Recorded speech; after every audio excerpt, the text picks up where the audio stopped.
Hace ya algo más de 40 años, en el año 1977, en las Islas de Canarias, en el aeropuerto de Tenerife, se provocó el accidente aéreo más grande de la historia. 583 personas perdieron la vida, y no en el aire, sino en tierra. 2 aviones que se cruzaron, que estaban sobre la misma pista, uno despegando y el otro cruzándose, y no hubo tiempo. Hubo varios factores que provocaron ese terrible accidente. Entre uno de los factores que hubo se debió a la niebla. La niebla había caído sobre ese aeropuerto. Era un aeropuerto pequeño, era un aeropuerto no acostumbrado a tanto tráfico, ya que el tráfico de otro aeropuerto se había derivado a ese, y no se podía ver. Se veía muy poco, era muy escasa la visión. Y la otra es que los pilotos dependían de las instrucciones que se daba desde la torre de control. Pero la torre de control empezó a tener interferencias.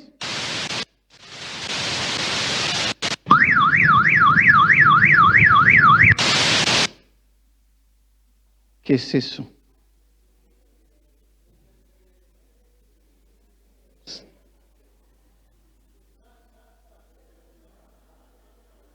Están jugando los chicos. Bueno, puedo seguir.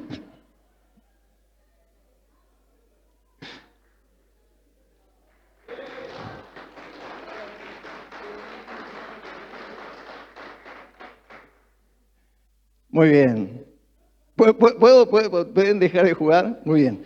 Entonces, estábamos hablando. Entonces, de pronto había niebla, había un montón de circunstancias, había interferencias, había un montón de cosas que provocaban que se congeniaran para darse este terrible accidente. Desde el año 1976 hasta la fecha, han fallecido 2.100 personas en accidentes aéreos debido a las interferencias.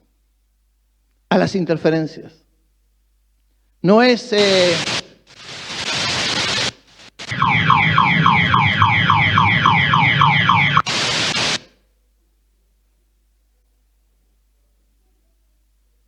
Porque estuvo lindo para jugar.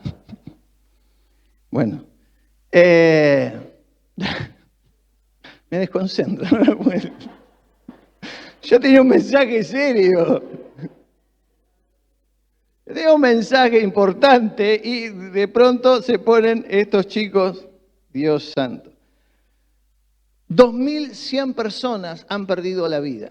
Entre las cosas que se dan tiene que ver con ruidos, con mala comunicación, con lenguaje inapropiado, ¿no? Cuando hablamos de cosas que están delante, que se ponen delante de nosotros, ¿no? Y obstaculizan, ¿no? ¿Quién alguna vez no ha venido a la iglesia, ¿no? Por decir un ejemplo, usted vino a la iglesia, dijo, hoy quiero participar, qué lindo, y de pronto usted se sentó, buscó el mejor banco, y vino la familia de los hermanos grandotes, ¿no? Todos grandotes, poderosos, bendecidos, y se le sentaron adelante, ¿no? Y usted está tratando de verlo al pastor y cada vez que usted hace la cabeza para allá, el otro parece que justo le da gana. Y usted está, no, a los cabezazos de acá para allá, porque hay algo que impide, hay una interferencia visual.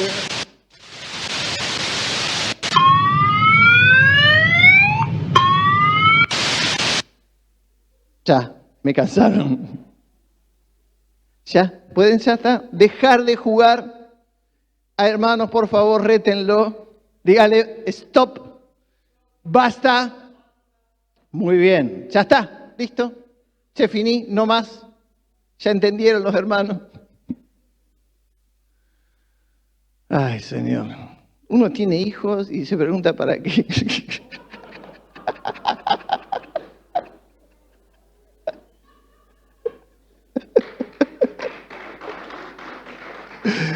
Ay, Gracias a mis cómplices. Pero cuando hablamos de interferencia, hablamos de cosas que de pronto nos impiden, nos quitan la atención, hacen que tanto el que escucha como el que recibe no pueda concentrarse, no pueda avanzar. Hay interferencia, hay cosas que de pronto se están encimando una de otras y ahí dice que la definición a la interferencia es la alteración o perturbación en el desarrollo normal de algo.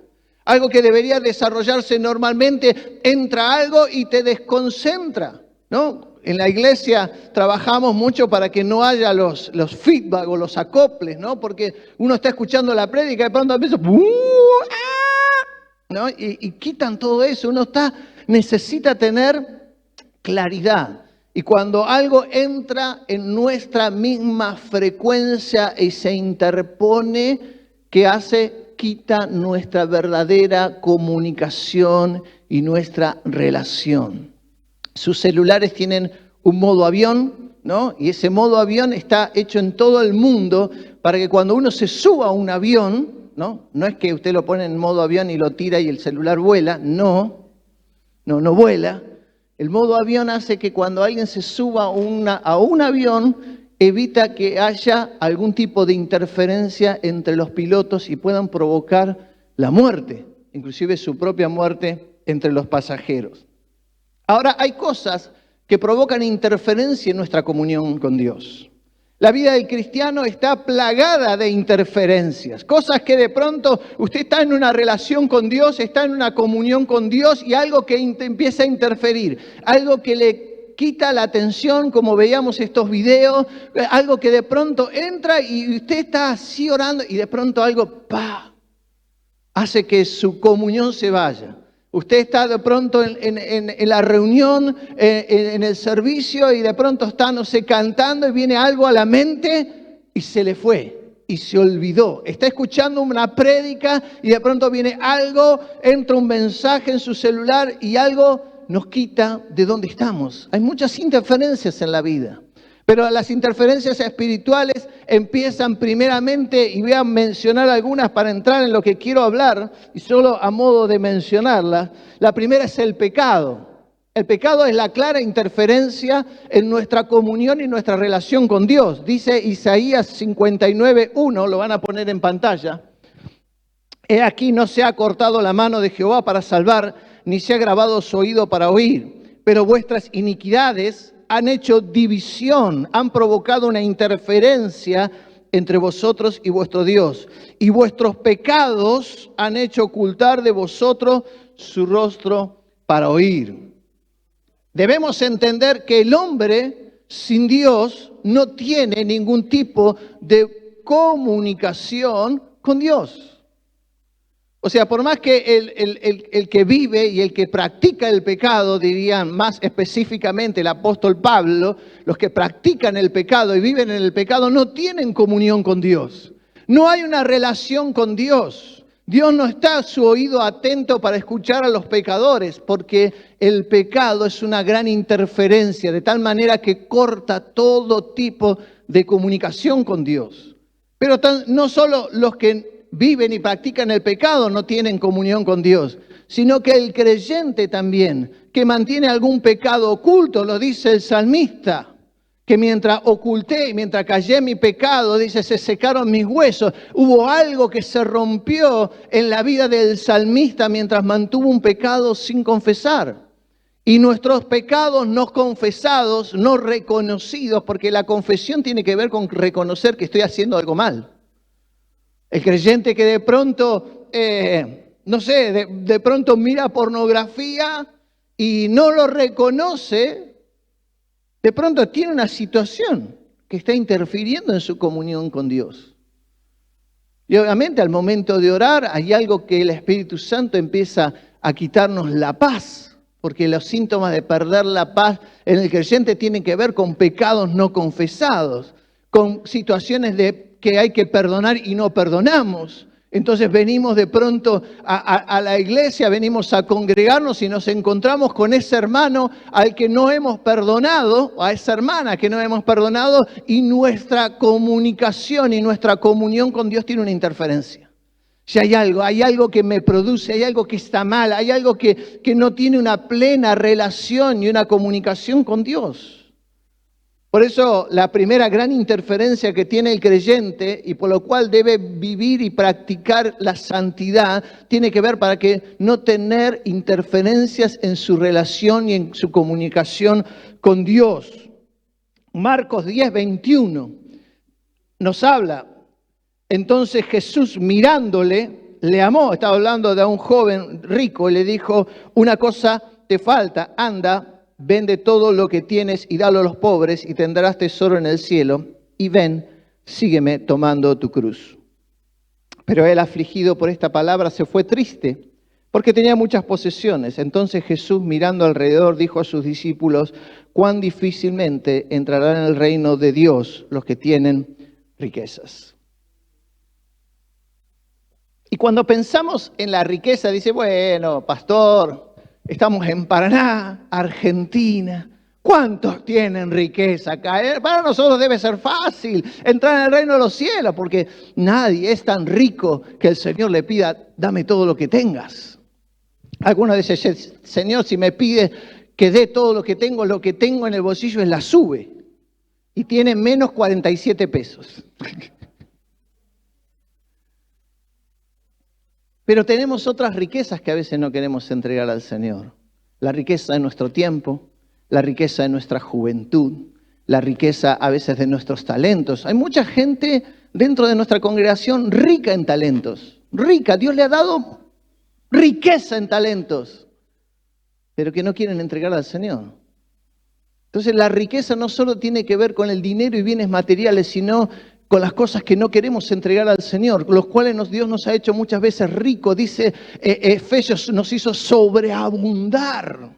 El creyente sobreabunda en bendiciones espirituales, pero a veces es mezquina. Y no lo quiere entregar en el servicio al Señor, no lo quiere entregar a los pies de Cristo. No quiere decir, Señor, acá tienes mi tiempo, acá tienes mis manos, acá tienes mi voz, acá tienes, Señor, mi cochecito que arranca solo si lo empujo y no hace frío. Pero, Señor, lo que tengo es tuyo. Toma, Señor, mi bicicleta. A veces somos ricos y el creyente es rico en abundantes bendiciones espirituales, pero muchas veces no la quiere entregar al Señor y eso se convierte en una interferencia con Dios. Porque cada vez que se predica un mensaje de servicio y usted se siente incómodo, ¿se da cuenta que hay una interferencia?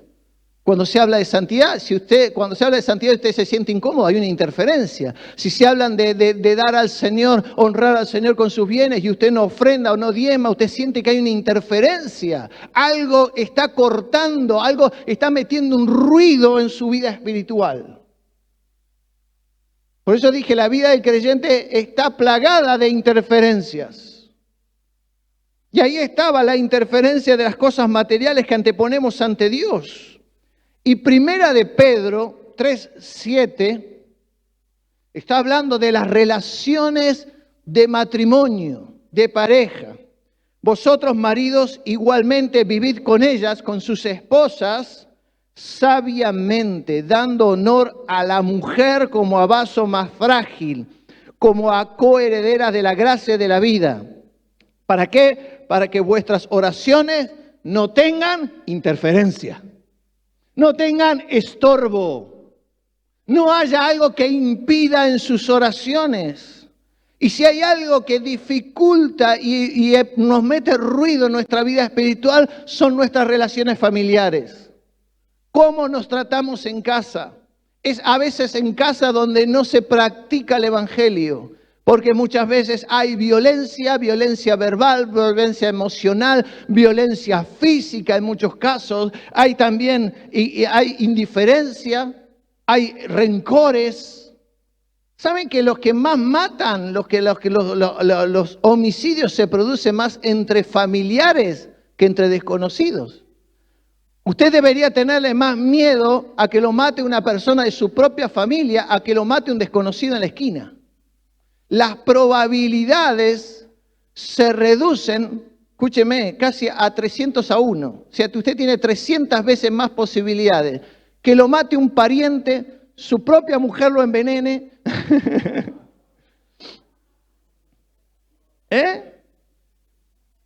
Que algún yerno loco un día venga y ¡pah! Se cansa. Uy, Señor.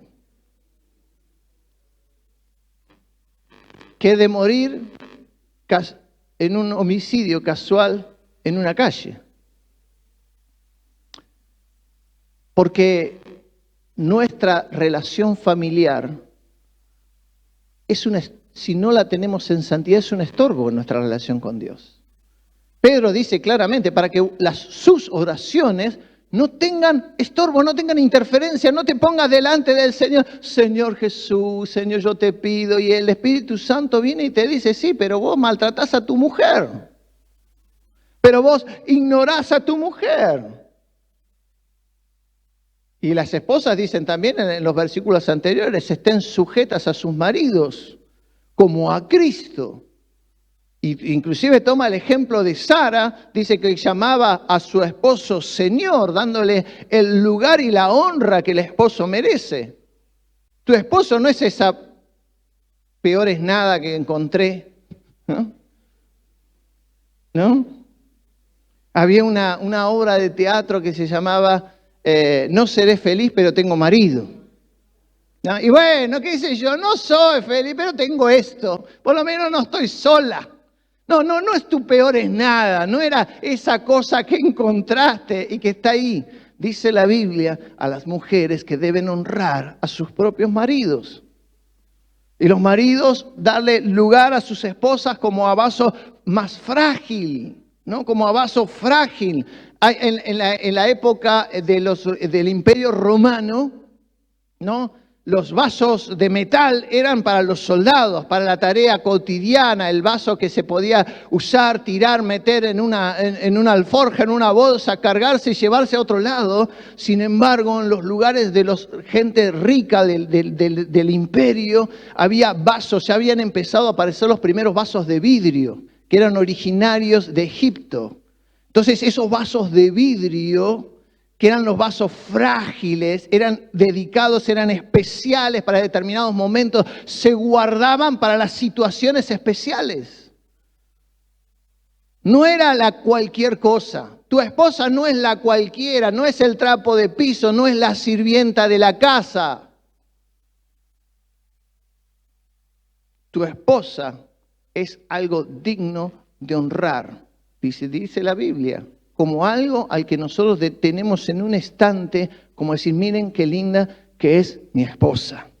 Miren qué linda que es ella. Así que, hermanos, inviertan en cremas, inviertan en tinturas, inviertan en ropa, zapatos y carteras. ¡Amén! ¡Aleluya! Ahí está, ya se pusieron contentas las esposas. ¡Ah, están felices! Lo cierto es que la Biblia dice que cuando nosotros no entendemos esto, porque las llama coherederas, nuestras oraciones tienen interferencia, hay un estorbo, hay algo que está interfiriendo nuestras oraciones para con Dios. Pero también el conocimiento inservible es una gran interferencia. Y cuando hablo de inservible, no hablo de algo tonto, sino de algo que no tiene utilidad, ¿no? Conocer y tener conocimiento es importante. Lo que voy a hablar y quiero aclarar antes de entrar a este punto, que no estoy en contra ni de los seminarios ni de los institutos bíblicos. Al revés, yo estudié 4 años en un seminario, estudié licenciatura en teología y creo que todo el conocimiento que tenemos es importante si es útil.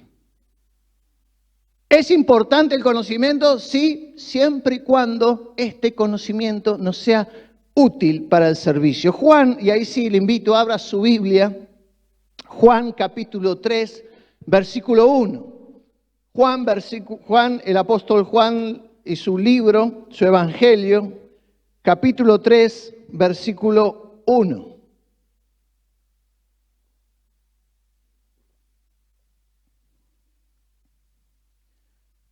Cuando lo encuentre, diga amén. Amén. Hay otros que no dijeron amén porque todavía no lo encontraron. Sea paciente con su hermano. Y dice así la Biblia. Muy bien, había un hombre de los fariseos que se llamaba Nicodemo, un principal entre los judíos. Este vino a Jesús de noche y le dijo, Rabí, ¿qué dice ahí? Sabemos. Lo que primero se planta este fariseo es que dice, yo sé un montón de cosas.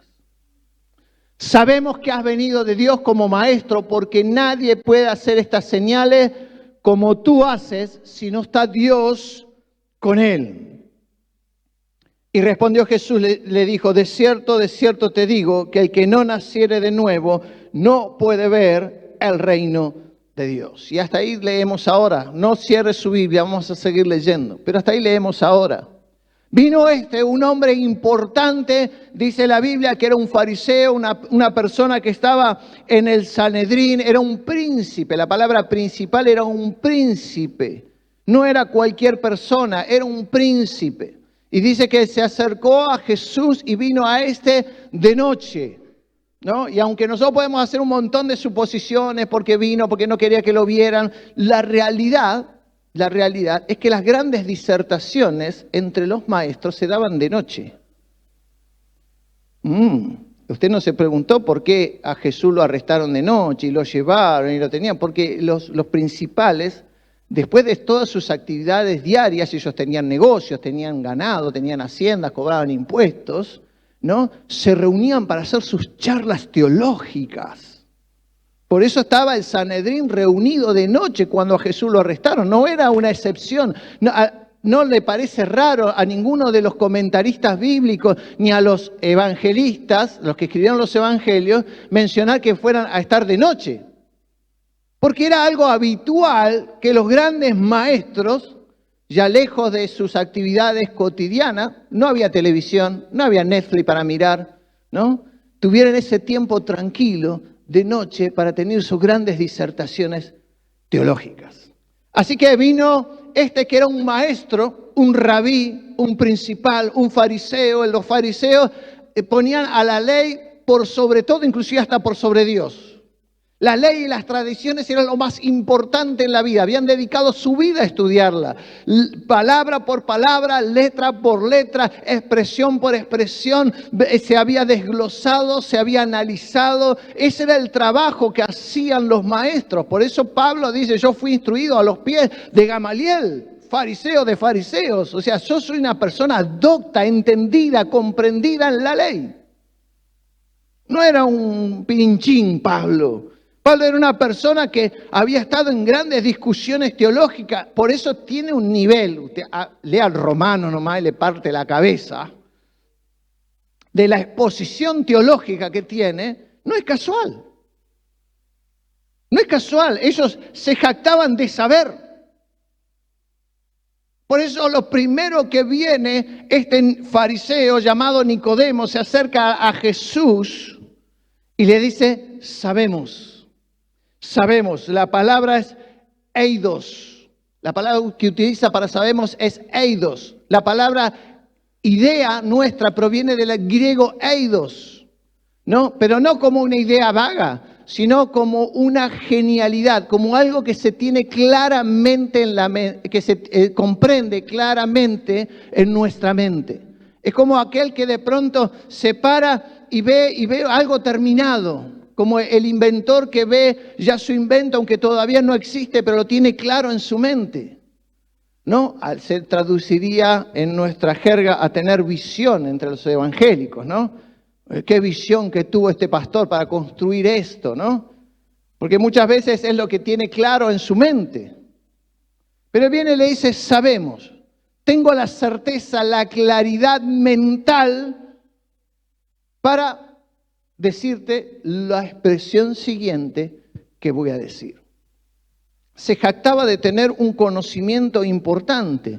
De hecho, utiliza un término que usaba Platón. Platón utiliza la palabra eidos y hay toda una doctrina filosófica sobre la palabra saber, sabemos, el eidos.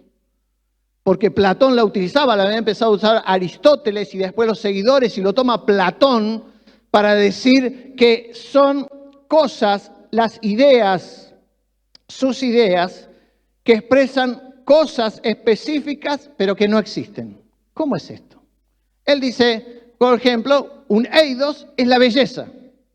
La belleza existe, sí, pero la belleza es relativa para cada uno. Alguien se para y mira un paisaje y dice, ¡qué hermoso! Y viene su hijo adolescente atrás y dice, ¿para cuándo nos vamos? Qué aburrido esto. ¿No? Concepto de belleza de uno dice, usted dice, qué hermoso estar al lado del río, tranquilo acá, mi cañita de pescar, ¿no? Y el gurí con el celular dice, no hay señal acá, papá, ¿cuándo nos vamos? Sí. El concepto de belleza, la belleza existe, pero es subjetiva. Un tiempo me tocó hacer atención al público en un negocio y me acuerdo que llegaba algún cliente y el peor cliente era el que venía y me decía, a ver, muéstreme algo lindo, ¿no? Señor Jesús, yo decía que es algo lindo, ¿no? Para esta señora. Entonces miraba más o menos la edad, entre 30 y 40, con textura física, altura, y le mostrabas algo. Y me acuerdo una señora, le mostré a una de las prendas más vendidas. Me miró y me dijo, ¿a vos te parece que esto es lindo? Como diciendo, qué mal gusto de tener flaco. ¿No? Y no hay peor cosa que ir a elegir zapatos con tu mujer. Vos le decís, mira qué lindo zapato. Ese es horrible. ¿No? Y vos le decís, pero para mí era lindo. La belleza. Lo que Nicodemo le quiere decir es, sabemos, entendemos que eres alguien importante, pero que en realidad todavía no existís. No sos nadie. ¡Wow! ¡Qué fuerte! ¿Eh? Sabemos. Y las cosas inservibles del conocimiento de Nicodemo le causaban una interferencia para ver y conocer y conectarse con Jesús. Por eso, primeramente, Nicodemo sabía, y yo pongo entre comillas, esta interferencia en su conocimiento inútil, el origen divino de Jesucristo. Él decía, sabemos que hemos venido del Padre, sabemos que Él es Jesús, sabemos que tú eres y que viniste del cielo, todo hay, sabemos, entendemos que esto es divino, pero no quiero ser parte. Y a veces el cristiano está lleno del sabemos. ¿Sabe que una de las cosas que se ha migrado en los últimos años, y estamos hablando no solo de esta última década, sino que estamos hablando casi desde 600 o 700 años antes, inclusive antes de la Reforma, es que la iglesia fue rotando en su rol. O sea, de tal manera fue rotando en su rol que lo único importante que existe en la iglesia es la prédica, ¿no? Hubo un tiempo donde la gente venía solo a la hora de la prédica. Los pastores tenían que mover un poco los horarios. Recuerdo que el pastor donde yo me convertí en una época arrancaba el culto y empezaba a predicar. Porque los hermanos habían tomado el tiempo. Decían, bueno, el culto empieza a 7:30, 8:30 el pastor predica.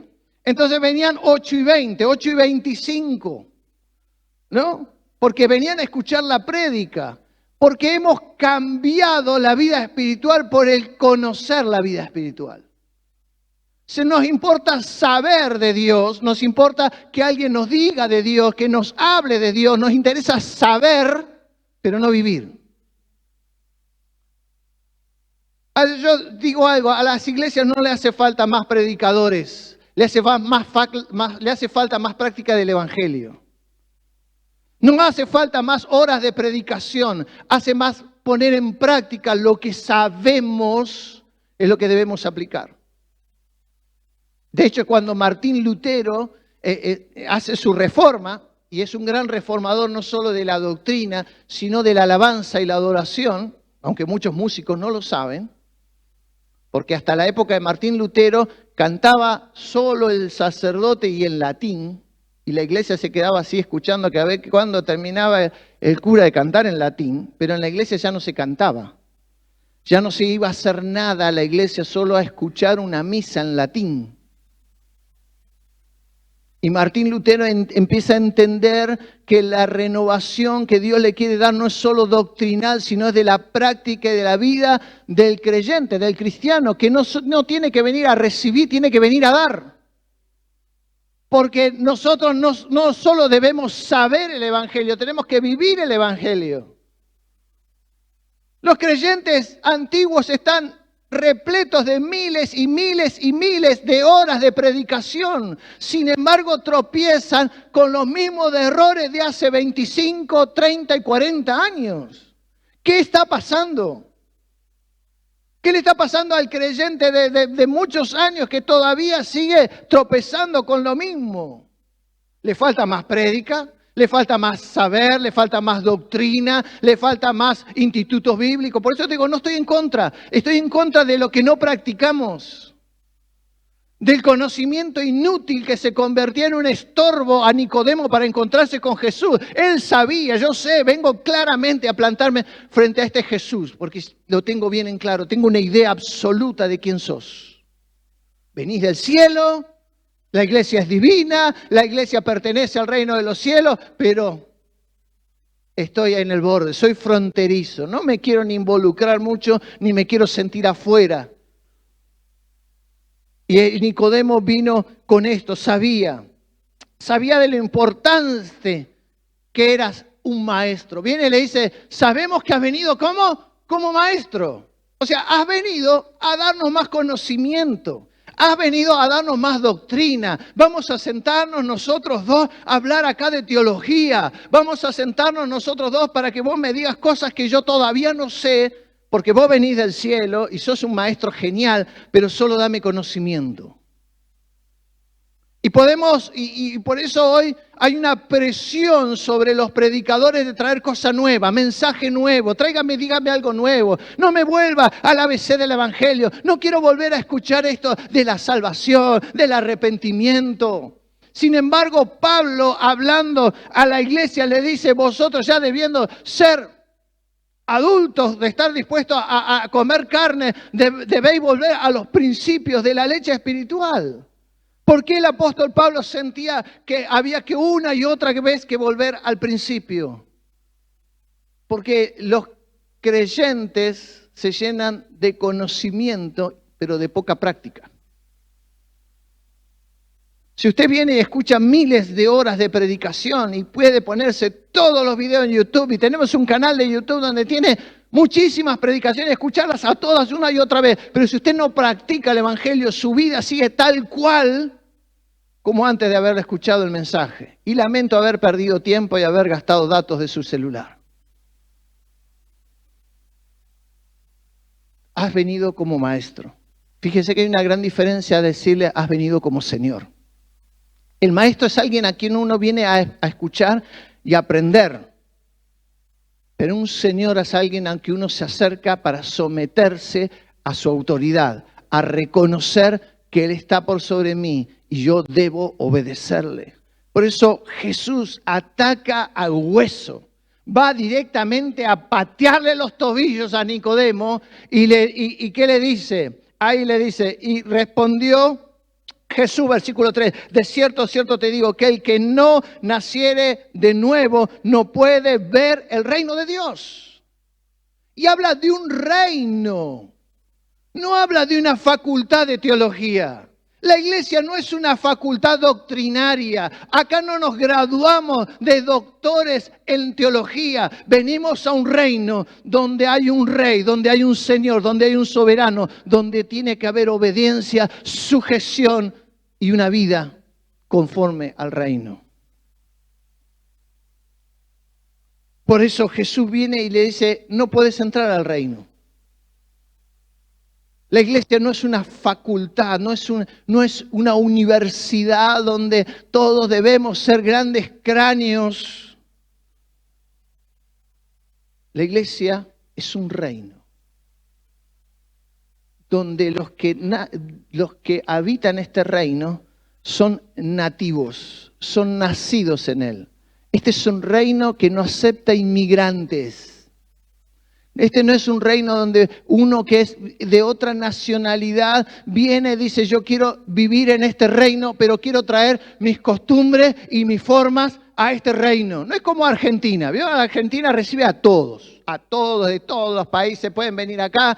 Si viene un árabe, puede comer su comida árabe. Si vienen los venezolanos, pueden traer y comer arepas. Y usted sale a Retiro, yo viajo de vez en cuando colectivo a Retiro, me bajo a Retiro, está el que te vende arepa, está el africano que te trae sus cosas de África, hay de todo. Y está la comida peruana, y está la comida china, y está la comida coreana. ¿Por qué? Porque a este reino, a esta nación, se puede traer las costumbres de afuera. El reino de los cielos no acepta inmigrantes. Tenés que ser nacido en él, con las costumbres de él. No puedes traer tus viejas costumbres al reino de los cielos. Por eso el que no es nacido no puede ser parte del reino.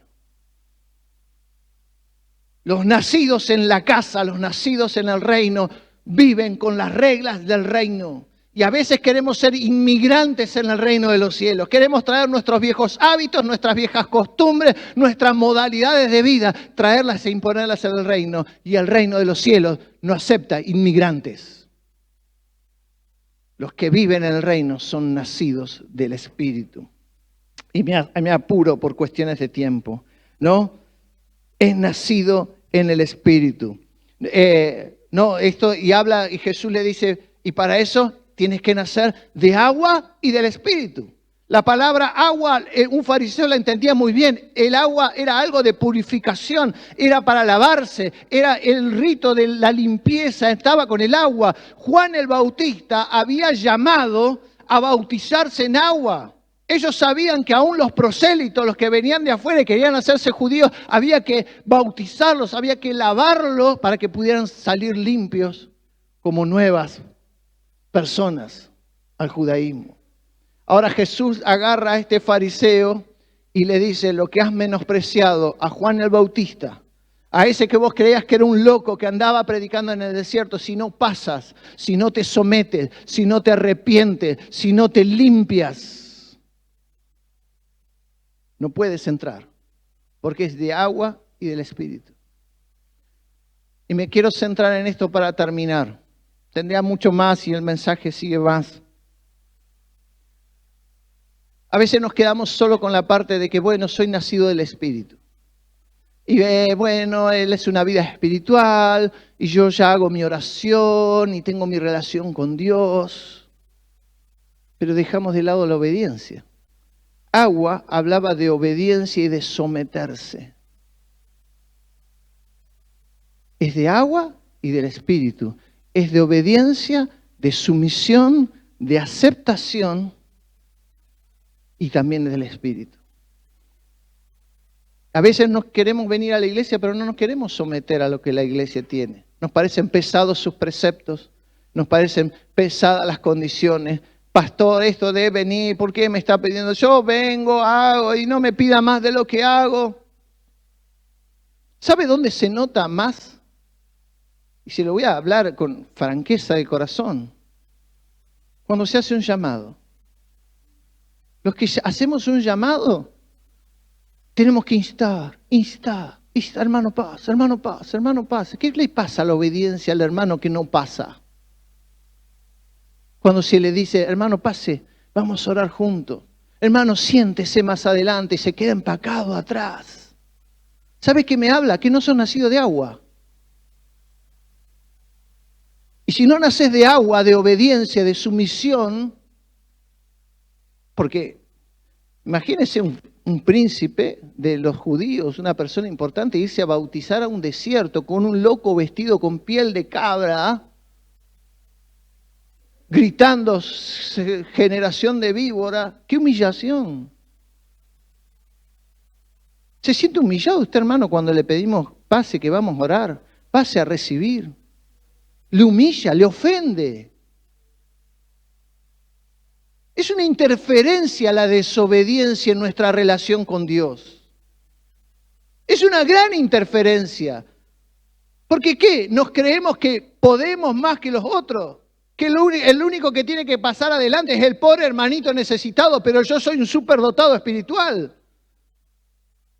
Sos un sabemos Nicodemo, lleno de conocimiento, pero falto de la práctica, de la humildad del Evangelio. Y fue una gran interferencia en su vida espiritual el sabemos Nicodemo. Y Jesús se la tuvo que romper de plano. Romanos 8:1, ninguna condenación hay para los que están en Cristo Jesús, los que no andan conforme a la carne, sino conforme al Espíritu. Versículo 6, porque el ocuparse de la carne es muerte, pero el ocuparse del Espíritu es vida y paz. Ya tengo otro sermón de este texto, así que no me voy a detener mucho. Por cuanto los designios de la carne son enemistad contra Dios, porque no se sujetan a la ley de Dios, ni tampoco pueden. Y los que viven según la carne no pueden agradar a Dios. Mas vosotros no vivís según la carne, sino según el Espíritu, si el Espíritu de Dios mora en vosotros. La vida del creyente es una vida en el Espíritu. La carne es una gran interferencia en nuestra relación con Dios. Por eso la carne es la que tiene que morir en el agua. Cuando se bautiza a alguien, simboliza la muerte a la vieja vida y la resurrección a una nueva. Pero a veces el saber del Evangelio, el saber tanto, el haber escuchado tantas prédicas, nos hace muchas veces menospreciar a algunos predicadores, nos hace muchas veces menospreciar algunos mensajes, nos hace muchas veces menospreciar un llamado a recibir del Señor, cuando todos necesitamos más del Señor. Nos hace despreciar una tarea de la iglesia, un departamento, una actividad, porque sabemos, ya sabemos. El sabemos fue un gran impedimento, era un gran impedimento para que Nicodemo pudiera entrar en el reino de los cielos.